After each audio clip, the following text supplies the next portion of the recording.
All right, greetings to everyone there at home.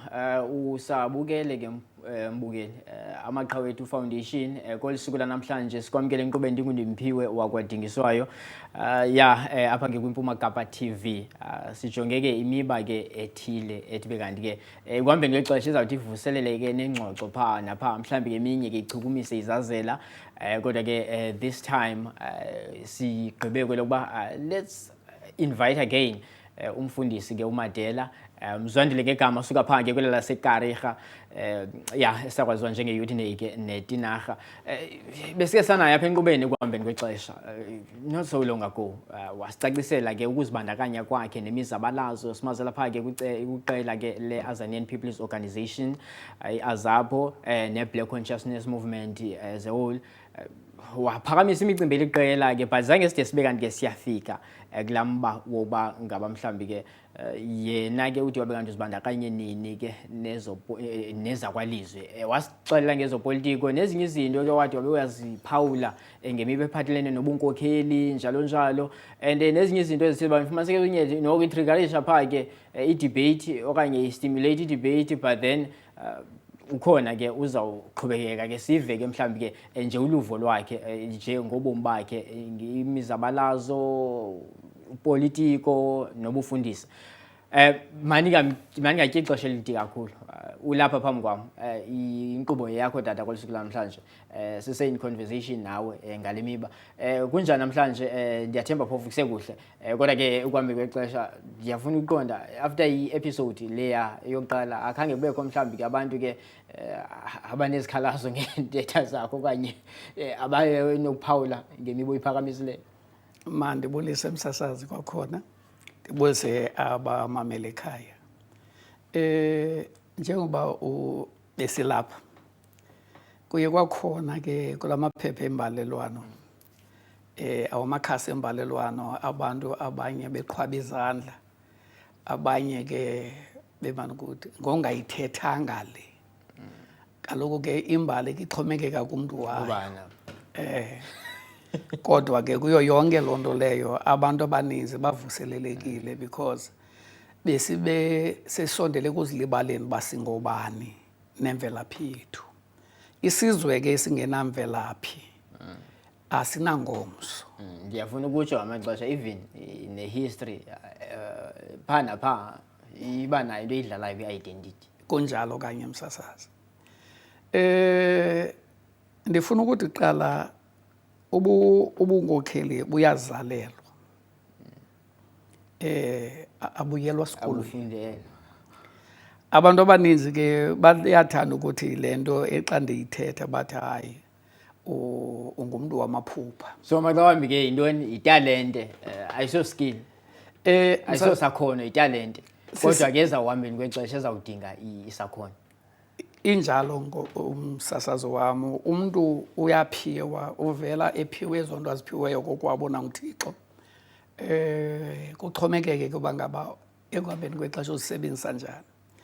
Imbangi yoba manditsho mandithathe nje kancinci kwezi zakwalizwi kwakunyanzelekile uMoses uba ngaba agqithe yiphutha kube khona le episode yalaa ndoda ekwafuneka athi xa nenqanda ucaba makathethelele kowabo okanye umntakwabo xa besilwa bebodwa ke ngoku xa engenelela wathi omnye ucinga uba ngaba ndingulam yiphutha bumbulele loo nto yabangela uba ngaba abaleke. Now ukuya kwakhe exile ke msasazi kufana nento ethi kulapho azawufumana khona eyona ngqeqesho yokuba ngaba umele uba ngaba abakhokele njani na abantu bakaThixo ukuba kukhuphe engcinezelweni. Ndiya ekuthini ke msasazi yonke le meko lena ihamba nomntu. Ndithe xana ndina 4 years ndaba yiseva enkonzweni. Okay mhlawumbi ke okay inkonzo le ize kuqala uba ube kanti ke unesibane apha kwicala lepolitiki. Ndizalwe kwikhaya kukholwa kakhulu kulo bendinomakhulu besenza sure uba ngaba akukho mntu ushiyekayo endlini angaya enkonzweni ngemini yenkonzo. Loo nto leyo ke yaveza ndibe ibe yimpembelelo because at 4 ndibe yiseve enkonzweni 4 at 4 years. uyiseva okay kanjani Ngixelele inyani bendilungiselela befundisi. ubungenoqala uthi sukela ngantsomi Kukho abantu abadalwe ngathi bendwebile indaba okanye beningumntana onjalo kanti phaphe wena kakhulu. phofu ke mhlawumbi ngiyayingqina le nto because ndothuka nami kwenye iChristian nje kuyo xa nditshini naba abantwana e-preschool babhaka ii-muffins hayibo Kunjalo ke emsasazo wami. Kuloo nto ye-preschool othetha ngayo kuthiwa bangaba umntana umphoseli kule 40,000 years 40,000 days then umphoseli isho ukuthi loo nto leyo in 2 years bangaba uke wamphosa phaa kubanzinyana ukumqoqa. So mna ndandiqoqiwe ke so hence at the age of 4 ndibe i-altar server okanye i-acolyte enkonzweni because bendiphathe isibane. okay Right. So ndithe ke xana ndikhula benke ndathetha ngoba kwakunjani eTinarha kwakunamadabi khona yonke le nto. And indlu yasekhaya yi-corner house. Na unokucinga ugqitha apha kudlalwa ama-dice apha. Then ezitshebe ezidlala ngama-dice zithi hey le ntwana lena iyathanda icawa ndithi nizawuhlabana. Ndihambe ndiye ecaweni. Ndibuye ndithi bebelwile ke. Shini umfundisi uyahlola. Le ntwana lena itheni? Le ntwana iyasihlolela le. Uyabona? So izezinye izinto ke ezikhona ezomsasazi. Then ndazothi ke ngoku njengoba bendisenibonisile ukuthi phaa ekuhambeni ndaba involved kwinto ye-first aid, ndaba involved kwi-scouting, njalo njalo. So ndibe negalelo elikhulu ne-influence yakatatam because utatam wayengumntu o-good kwi-sport, beyi-sport administrator. Ngamanye amaqhawe ke angathethwayo ngawo lawo. Utata ukhuphe imbethi Manqindi phaa kwelaa Tinarha. One legend engathethwa nothethwa ngayo ingathi ayizange yaba khona nguKid Cool Aubrey Pether.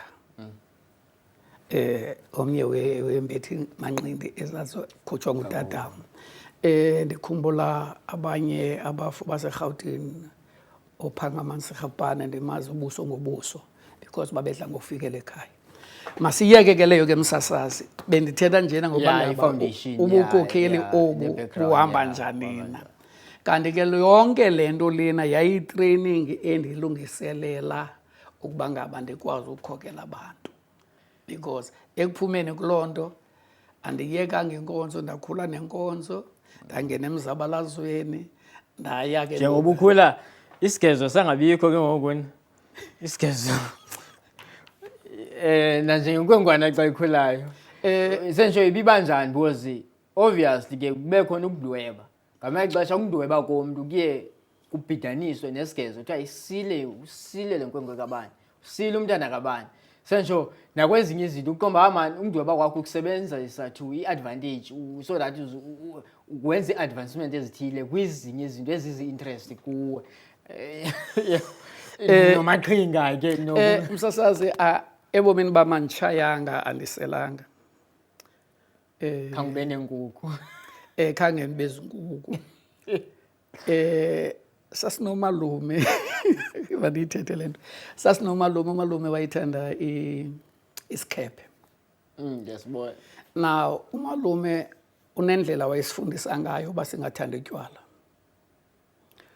Umalume asibiza athi zani ndizanipha umthendeleko uyithandele. Ukuthi xa uthi uvele ningathi isuthwana uyakubiza ngomso athi za kanti usiphathele ikhala uligqumile waqala ngam because ndim omkhulu xana awugqiba usela nento akujonge ebusweni athi ngathethe ukurhaba ngena kapha yabo so beza nabanye so loo nto leyo ke yayindlela yokusibonisa uba ngaba ezinye izinto asimelekanga basiyazenza njengabantwana. Okay. Nguye pha-ke umfundisi uMadela. Siyaqhubekeka nengxoxo esishiye kwenye episode yethu. Sihle lapha nomfundisi-ke uMzwandile Madela usuka pha-ke kwelaseKarega. Simazela-ke abanye-ke pha-ke bamazela napha-ke kumbutho-ke we-Black Consciousness Movement. But-ke usabukele-ke mphulaphuli pha-ke iMpuma Kapa TV. Sinaye-ke into engangeyure yonke sicacisela-ke ngobomi bakhe besike sanaye before.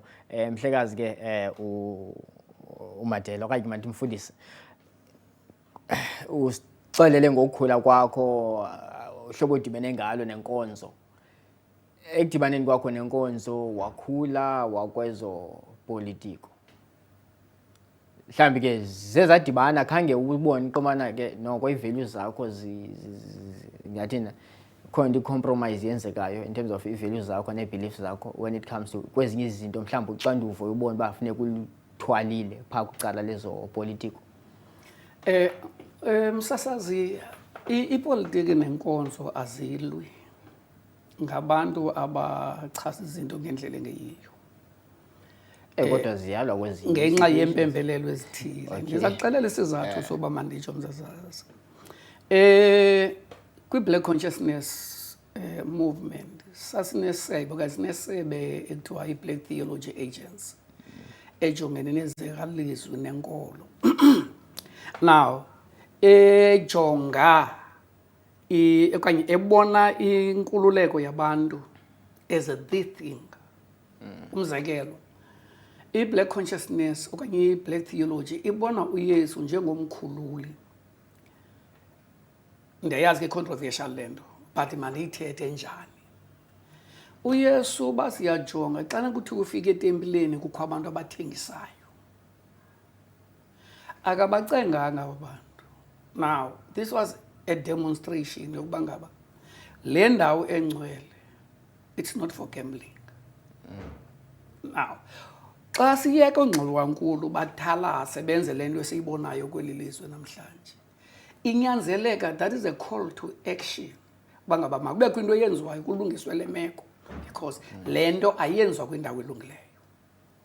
Now, zezinye zendlela esitheke kwi-Black Theology yachazwa ngayo ukuba ngaba okunene simele uba ngaba njengabefundisi sibe kwicala labantu abacinezelweyo. Kakhulu uba ngaba ufunda incwadi zabaprofeti bonke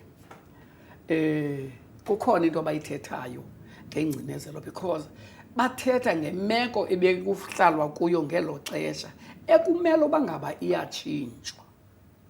So namhlanje ke ufumanisa ukuthi abantu bayacheka uba ngaba yintoni abayithethe yintoni abangayithethiyo, and abefundisi namhlanje sebefuna mandixolise bathanjiswa le nto nizayithetha uba ngaba yini ikhubekisile ze ninixolele.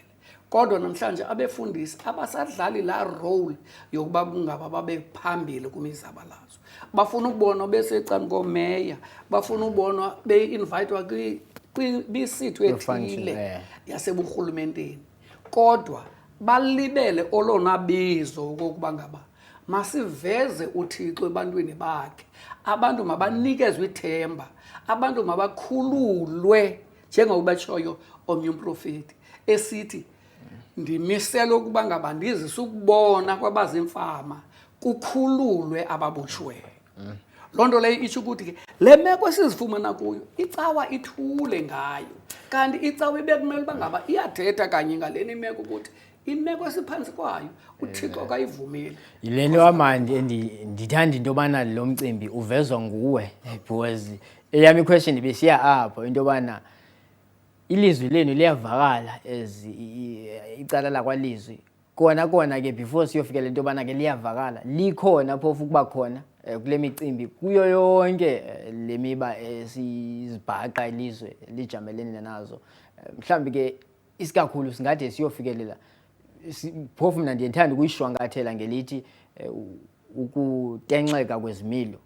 Mhlawumbi ke sithi moral degeneration if uyaqaphela because xa unesimilo esisiso akho nto ezadala into yobana subajonga subahoya abantu abakonyule bakubeka emagunyeni. because nelagunya ligunya obekulo ngabantu libe mhlambi ke igunya eli kaThixo umzekelo ubarhwaphilize asoze isimilo sakho sisiso urhwaphilize imali emele ba iya ebantwini umhlambi umzekelo ulipolisa awusoze ube nesibindi so tyhalela umuntu ngaphandle aphume engakhange afumane uncedo sendithetha nakwezinye ke i-public servants into yobana sendithetha nezinye ke i-public servants into yobana isimilo unesimilo sisiso asoze umuntu aphume ungakhange umncede kube kumele uba uyamnceda sendithetha ke kule meko sizibhaqa zintathu izinto ezakho umntu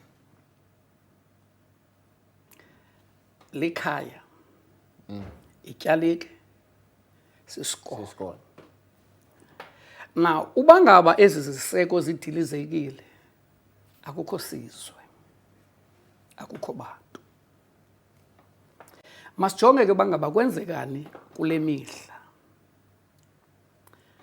ayiqalanga ngoku lento msasazi abacinezeli bethu banendlela abazisebenzisileyo ukuphinda babuyisela abantu ecingeni okokuba ngaba ingcinezelo right ukohlukana kwethu bendithetha uba ngaba kukho okuxhomekeke okwenziwa ngurhulumente lona esithi ngowethu uba ngaba abantu mabaxhomekeke kwi-350 ngelo xesha sinabantwana baseziyunivesithi abangakwaziyo uba mabagqibe sifumana amaphepha evela emagqwetheni kuba ngaba abantwana bethu abakwazi ukuhlawulelwa ngowethu urhulumente lo awungebe ke mhlawumbi ke norhulumente nayo uzibhaqa ephakathi kwendawo yomeleleyo kunye nenyengane bubetheka ngapha uva kabuhlungu ubetheka ngapha uva kabuhlungu seyide caba ke kufikelela kweso sithibe ubana nokabani abo batsala nzima basifane bekho into esibafumbathisa yona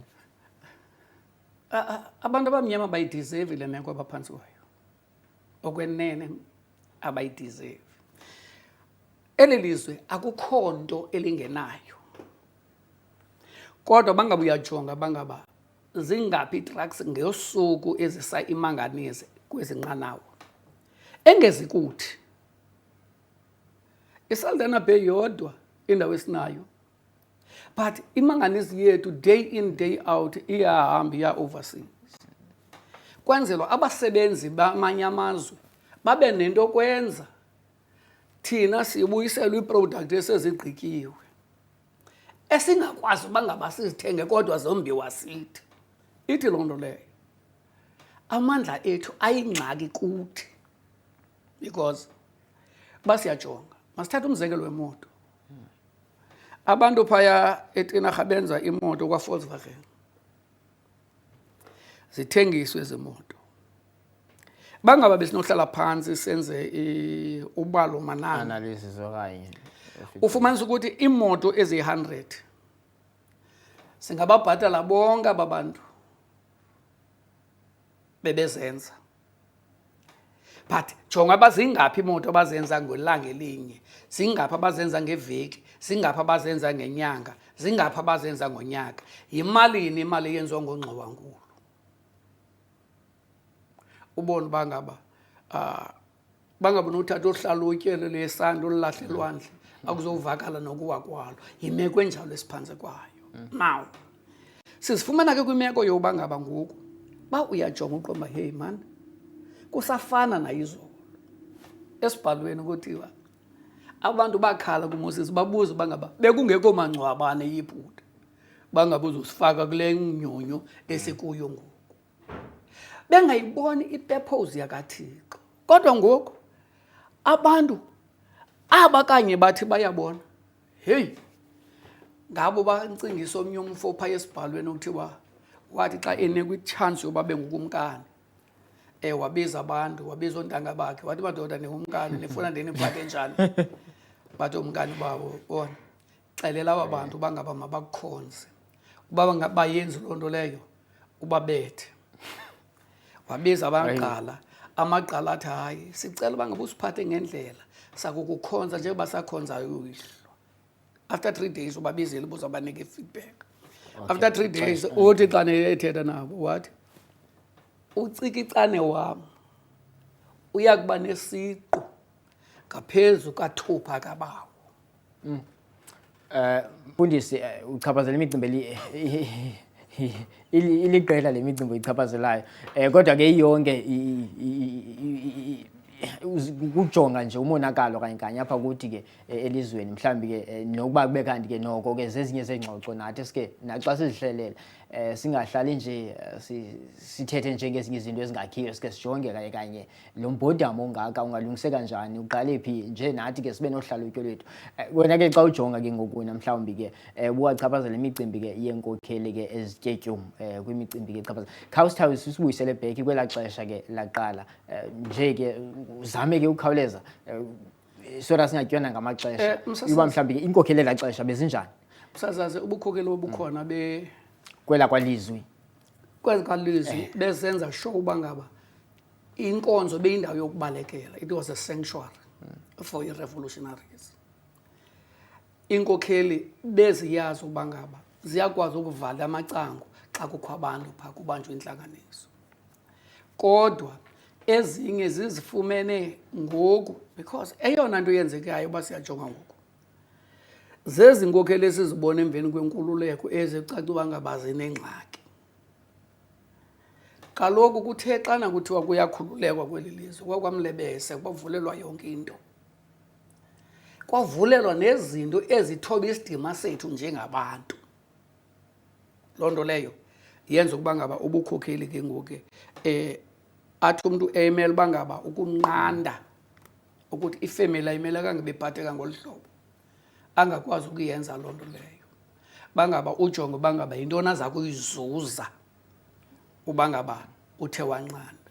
Namhlanje uba siyajonga ibandla liconstitutwa kakhulu ngabantu abadala. Ulutsha alunaxesha laloo nto, izifundiswa azinaxesha laloo nto, ziyabaleka ezikhoyo zibhizi ngeebhizinesi zazo. But abona bantu abagqilile nabasisiseko sebandla seyingabantu abadala nabo ngoku baphelelwa ngamandla, abanye bazihlalela ezindlela bafuna ukuya nakwezo nkonzo. mhlawumbi ayixhomekeki mhlawumbi ke ngeenkonzo ezithile kuba khona iinkonzo ezinodindindi i-keyboard siyabona nabo abantu abatsha ayona mhlawumbi ke zibe kanti ke akho nto zona ezizithe zabe kanti ziyazi-adapta eziba imeko yohlala nayo itshintsha iguquguquka. Akugebi mhlawumbi ke kubekho ukusilela kwicala lazo kwezo zinto so that bakwazi ukuzisondeza apha ebantwini abatsha okanye zona zikhangela izinto zoba kanti baba ziyasondela apha ebantwini abatsha or le nto ixhomeke emntwini mayingabi icawe ezemntwini mayibe ngumntu ecaweni. Mandibe controversial ngabo ndithi into eyenzekayo namhlanje abantu bethu bashiye indawo abazalelwe kuzo nabakhulele kuzo, babaleka namabandla afikayo because bathenjiswa i-miracles, bathenjiswa zonke izinto. Abantu bethu benziswa izimanga bavumela loo nto because umntu ufuna ubutyebi obukhawulezileyo. Now le nto lena inentwana yengcinezelo yengqondo because le nto abayibonayo ingathi yiyo wonke umntu ufuna utyeba ngokukhawuleza because kuqale kwatyeba iinkokheli ezi bekumele uba ngaba zondla aba bantu, zithatha iimali zaba bantu ebekumele uba zibalungiselela ngazo zenze izinto ezifunwa zizo. Kweli phondo kunemali kuthiwa ijikile kweli lethu iphondo, then ubuze uba ngaba ikwenzeka ntoni. Phaa eTinarha kunesibhedlele ngoku isanda i-Osmond Santa sisitipi. Kunabantu for 2 years bayabhatalwa, savalwa for 2 years basabhatala. Ithini yonke le nto le? Now iyabonisa ukuthi akukho bukhokeli obukhoyo. Umntu ujonga nje le ndawo kuyo nokuthi intoni azawuyitya yena nabantwana bakhe neetshomi zakhe. Isisaphi ke loo nto le njengesizwe? Ikhuthaza abantwana bethu okokuba ukuze abe nemali makazala abantwana bayi-6. Uyazi uba ngaba khona laa grant yabantwana, igrant yabantwana. Kodwa isisaphi loo nto, ikusaphi wena njengomntu, siphi isidima sakho? 2, ikhuthaza uba ngaba abantwana bethu baxhomekeke kwaba bantu abangabafiki. Bendilapha eMotherwell ndibukela onye umntana, she's about 4, uyakhwaza, my friend khanipilekese sakubhatala ngomso. Then uyifumana phi imali laa mntana ubabhatala my friend ngomso? 2, abantwana kulula ke uba ngaba uve le nto kuthiwa i-human trafficking isenzeka because ba-vulnerable abantwana aba basesichengeni. Ithi loo nto leyo ukuba ngaba besineziseko njengabantu ezenza ukuba ngaba sibone bangaba urhulumente atshintshe kuqala le educational system because yona ayiyo. Why ndisitsho? Namhlanje uba uyajonga ilizwe liphantsi kwento yeteknoloji. Ake mhlawumbi kuyatshintshe into ezithile kule education okanye atshintshe ke yonke nje. Ayitshintshe msasazi because ayiqali ngokubeka isidima somntu phambili. 2, abantwana baye ezikolweni bephethe izixhobo akukho bantu babajonga. 3, uba siyajonga kwenzekani. But omnye, sorry mfundisi, ndiyaqala ndifuna mhlawumbi iingcinga zakho nomnye umuntu azi-understand. Omnye uzathi but abantwana bam naba baphumelele mos, ndibafundisa kule education odi yophukile wena. Baphumelele msasazi, but baphumelele bahleli nee-degrees, bafumba ii-degrees phaya abanamsebenzi because azibenzeli nto. Because isikhokelo esikhoyo asifuni ukubanika amathuba. Mna babekusiya ngawo mna Mzwandile benisithi bonke abatamkhulu abakula parliament ixesha labo legqithile mabasuke bonke because bangqina nje bavele basayine. But uba besijonga ingathi abahlali kweli lizwe sihlala kulo thina, abanye ngama-comrade ethu besikunye nabedabini, besikunye nabezitrongweni, kodwa laa nto abayenzayo ayisakho esi sizwe. Ayizizo zezinye izinto sasithi xa sixoxa sibona bangaba sifuna ilizwe linjani sifikelele kuzo.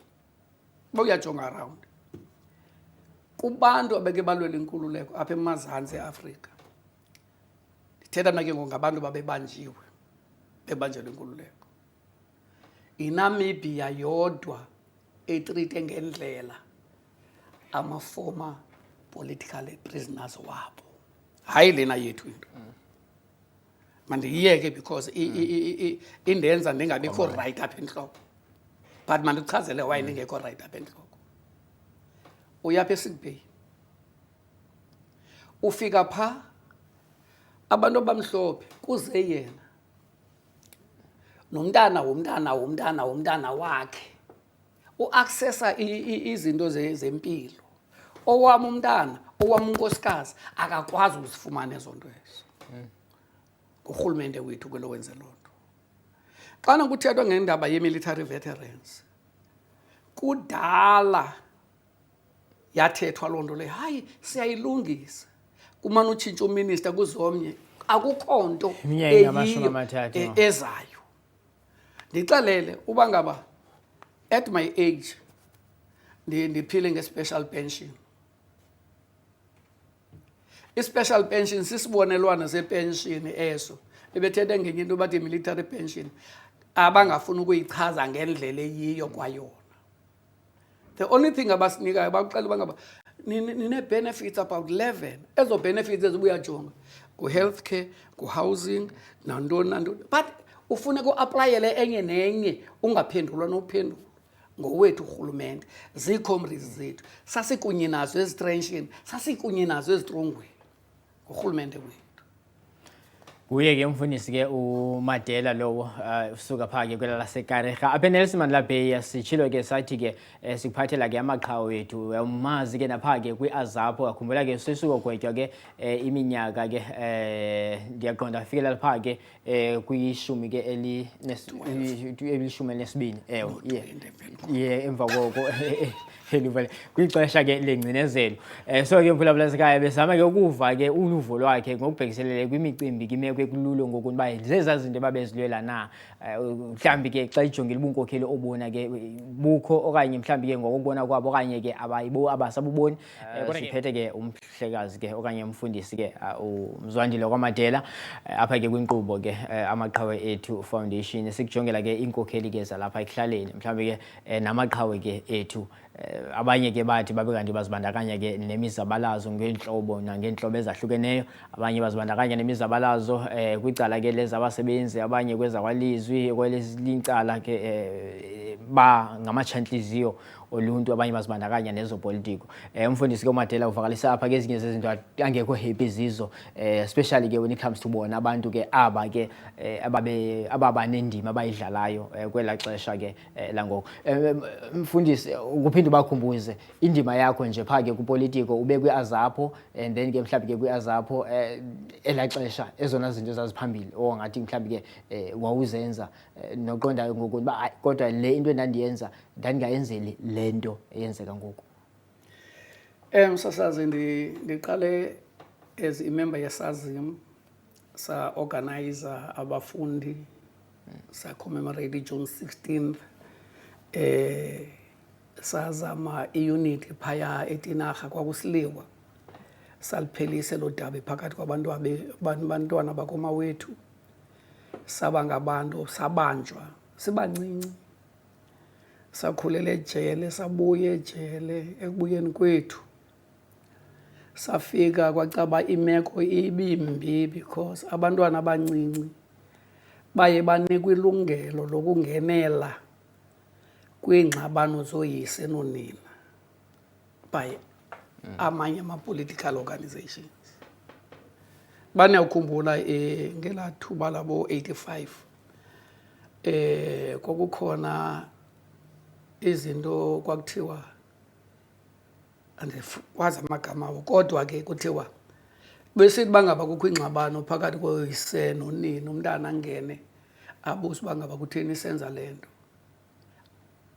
abize ontanga bakhe babetha abazali babo kokuqala kokuqaqadeka ukuye kwavuka oko sesikule meko ke esikuyo sesinabantwana abangalawulekiyo nje iqale apho lento namhlanje esi sizwe sihlale bumnyameni ngenxa yabantwana bethu because abayiboni imizamo yethu ababoni igalelo lethu kuba imeko lesifana esikuyo isafana nayizolo umntana uva kabuhlungu xa nomntana akakubuza ukuthi tata khanixelele emveni kwe-12 years akunayo nemoto abazange baye exile abazange baye etrongweni kodwa jonga imoto abahamba ngayo ithini ngawe loo nto because sisithuko kwisidima sakho but yinyaniso nongaboni mhlawumbi eyona nto uyizabalazela abantwana bethu babona abanye batsho hayi asiyibona uthini ukumphendula ke olo hlobo kufuneka uthethe inyani uthi hayi mntanam thina besingafuni le nto sithengisiwe ke ipati yokuthengiswa oku kubangela uba ubone aba beziphethe ngolu hlobo abanye after nkululeko leaders abazi nempama yebhulu yekanjena ukuba ngabathi uke watixelwa eseleni abazi kwambama le yebhulu kodwa ke bazinkokheli namhlanje siphethwe ngabantu abanjalo abangafuni ukumamela. Ndidla ukuthi xa ndithetha nabantwana bam ndithi yazi mntanam apha ebomini kufuneka ube nentloni. Tatama wayedla ukuthi kukho abantu abangenantloni intloni zabo zatyiwa yinja. Ingxaki ke yontloni etyiwe yinja okanye into etyiwe yinja into yoba awukwazi uyozilanda ezantloni kulanja inje uyingcwaba apha sifike ezinye izinja ziyigrumbe laa nja ziyitye ndixelele xa ubuyela phaa uzazifumana phi intloni ezabe zisenjeni akuyazi uba iphelele phi kwayona iseziswini zezinye izinja. So sikwimeko enjalo ke eneenkokheli ezingenazintloni and into esizenzayo ezizikhathalele azibakhathalele abantu aba abazibeke kwezi ndawo abezibeke kuyo. Kule episode yokuqala wawuthe ndiyakhampeyina ndandingakhampeyini ndandichaza bangaba le meko le esikuyo ithi madoda dedani ngoku kudala noko anifikelelanga bazazisukela ke mfundisi wam okanye idinga kwathina siluluntu okanye uluntu nje luyazi into luyifunayo nelulungileyo because ekugqibeleni xa ujonga even active citizenship into esingayiboniyo leyo uzayijonga napha kulaa nto phaa xa kusonyulwa kuloo nyulo uyawufumanisa into yobana abantu abaphumanga mhlawumbi ke omnye uzawuthi hayi andisayibona into endiyivotelayo but ke ngokungavoti kwakho yintoni ezawutshintsha ngokuvota kwakho mhlawumbi omnye uthi akho nto ezawutshintsha but ngokungavoti kwakho yintoni ezawutshintsha senditsho ne-active citizenship nantsi into endiyakhona umntu uyakwazi udlula kuvandalize phaa athi atyetyum cwaka angathethi kwanto even kuqhekekwe from kwiifemeli ukunyuka kuye phezulu eburhulumenteni kuzawulunga njani? Msasazi ilula lento le bendithe kuwe nakubaphulaphuli i-black consciousness sisimo sengqondo nendlela yokuphila siyifaka njani ke ngoku napha uyikhona ndiyakuva uyayithetha but sihlohla njani ke ngoku? Msasazi kukho amaqonga esinawo zolweli thina besidibene phaa eRhawutini ne-PAC someleza obu budlelwane be-left kutshiwo ne those parties are the left. Yes. Because as i-liberation movement imandate esasiyinikiwe imigomo esasizibekele yona yokukhulula abantu bethu ayikenzeki. Mhlawumbi gqabagqaba ihambe njani indibano le ndiyakhumbula ndiyibona kakhulu msasazi kangubangaba nizabe nineqonga elinye sineqonga elinye ngokeliya elinyulweni sivumelene kuloo nto leyo and le nto lena yenza uba ngaba kubekho amadoda ancangcazelayo. Kuvumelene ntoni?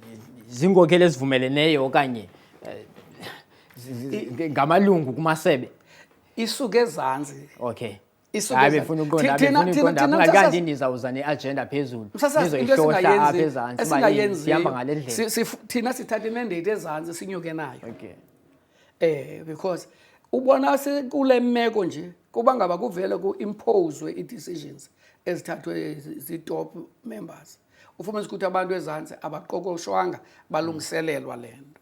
Inguqu enye nenye msasazi imele uba ngaba abantu bayafundiswa uba niyabona ngoku siya kwi-transition esuka apha eyaphaya so that abantu bangayazi bangabi izinto zabo phaya kuthi sinengoma elinye lamagwatyu wethu emfazwe ethi ungathathela abantu izinto zabo.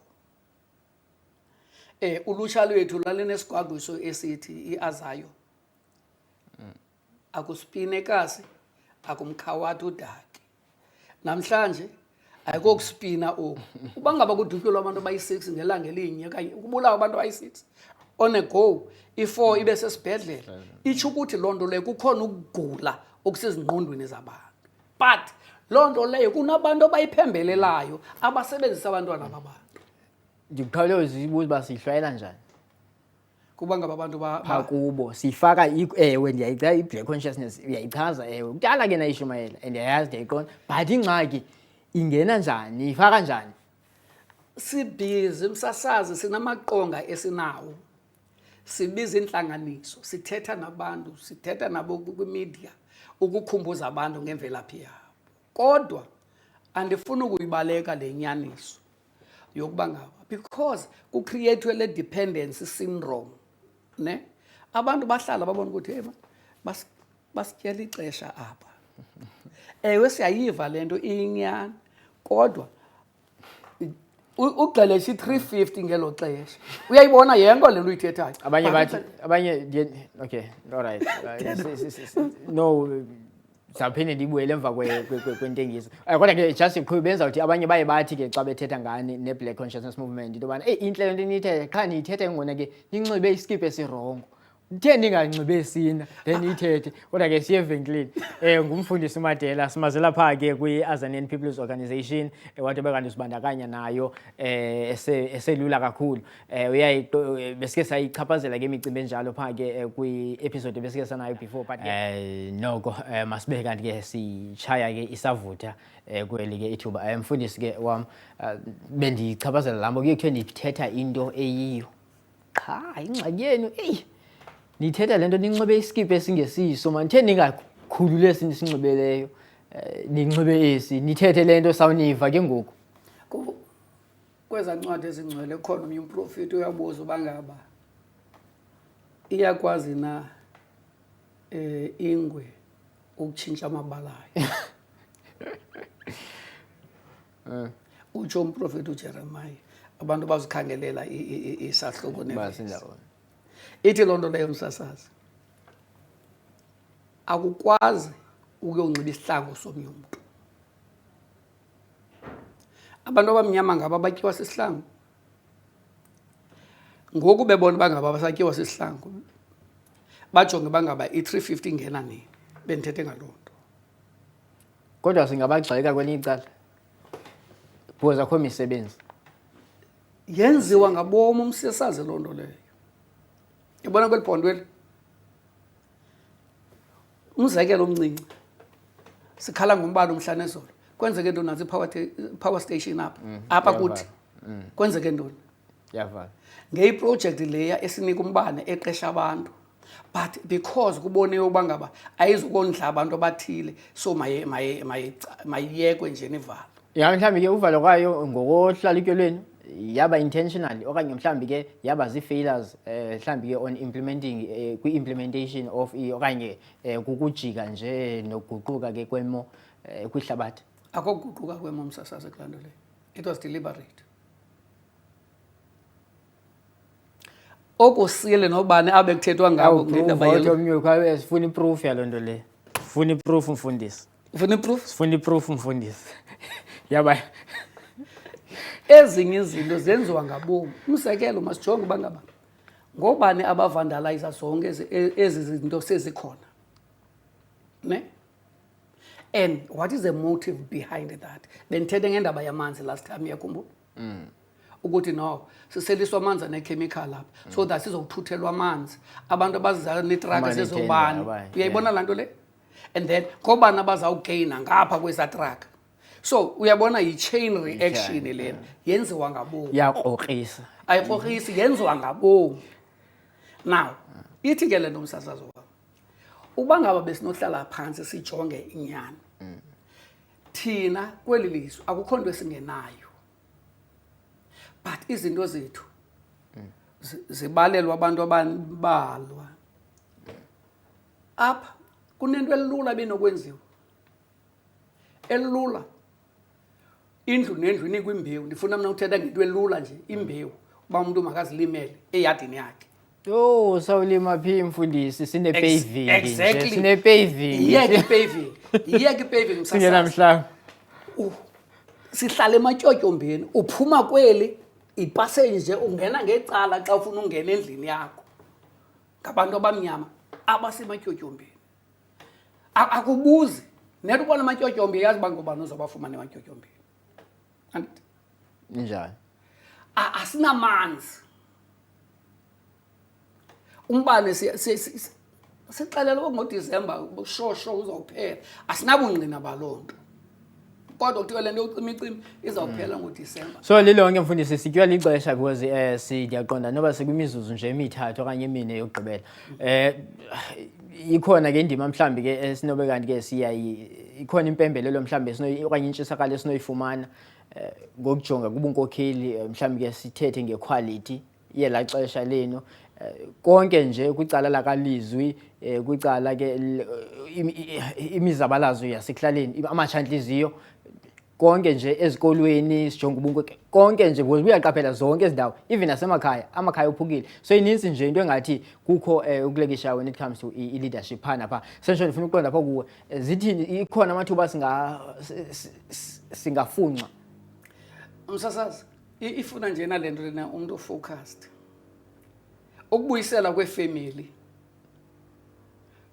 kungaba khona provided kutshintshwa le constitution, because le constitution le andifuna ukhomenta ngayo njengoba kuthiwa yona is the best apha njengoba kuthiwa is the best in the country, in the world.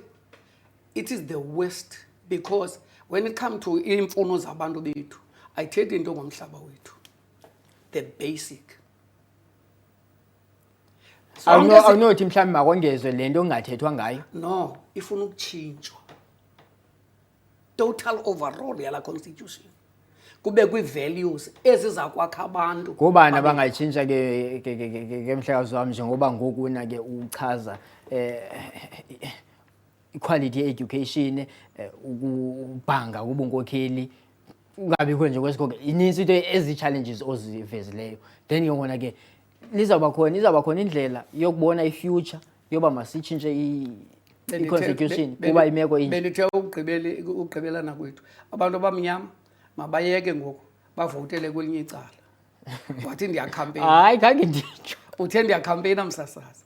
Ndisatsho nangoku ndithi abantu abamnyama kudala babuleleke almost 30 years. Mabatshintshe ke ngoku bavotele, hayi le mibutho ekhoyo, andithethi ngeminye imibutho, ndithetha ngenkululeko. Xa ngabe yona ingenzi ngokukuko ukufikelela ebantwini, ngabe yenza ngokukuko ukufikelela ebantwini, because siyabona abantu bayarhoxa endaweni yoba bavotele eminye baqonga mandingayovota.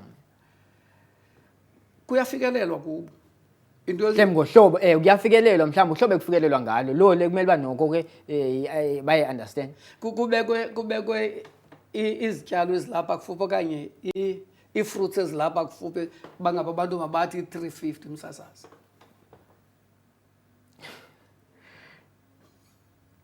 Ndiyakuva mfundisi wam. Umfundisi uMzondile Madela usuka phaa ke kwelaseKarega. Mfundisi, xa ujonga ke njanje mhlawumbi ke ndiyaqonda sawuse ndibethwa ngamaxesha, xa ujonga ke mhlawumbi ke ukuya phambili, what's the way forward? Uzichaphazela ezinye izinto ezininzi, mhlawumbi ke yintoni onongathanda uyibona itshintsha, mhlawumbi ke nawe uzive noko ukhululekile, noma mhlawumbi ke kufikela xesha uqomba hayi noko ndixolile ngoku uba hayi noko ilizwe liya kwi-direction. Into yokuqala msasazi into yoba ngabantu bethu mabanikwe isidima esibafaneleyo, makreate imisebenzi, abantwana bethu bafumane imisebenzi. Imali ewastwayo kweli lizwe ingaphi? Abantu bethu kwamanye amazwe, abantu bebesuka emfazweni bayabonelelwa, abantu abadala bayabonelelwa, but apha sijonge imeko yokuba ngaba oko kubonelelwa kwabantu abadala kwenzekani. Yazi ibuhlungu into endike ndiyibukele, kupeywa namhlanje abantu bakumatshonisa abamhlophe. Ngale mina bapeya ngayo banikwa itshintshi baphinde baboleke, so that kunale syndrome. And then nemali ayicirculate around us. And abantu abamnyama uyajonga abasenabhizinisi zimbini ibhizinisi abantu abamnyama basenazo, if completely sezezabo, i-taxi industry notywala sebuthethiwe nobutywala, kuphela kwezinto abangathi banazo ezibhizinisi, ezinye abanazo. So sisemekweni embi msasazi, embi kakhulu, ekunidi uba ngaba sihlale phantsi. Mna ndandicinga uba sizawuthi xana eyona nto kwakumele bayenziwe xa sithatha over, if sithathe over sibe ne-5 years yoba ngaba kuke kuvalwe zonke ezinye izinto, kulungiselelwe abantu beli lizwe, yonke into abanayo nento abayifunayo bayifumane, kuqale kuvulelwe izihlobo zethu ezikwezinye indawo.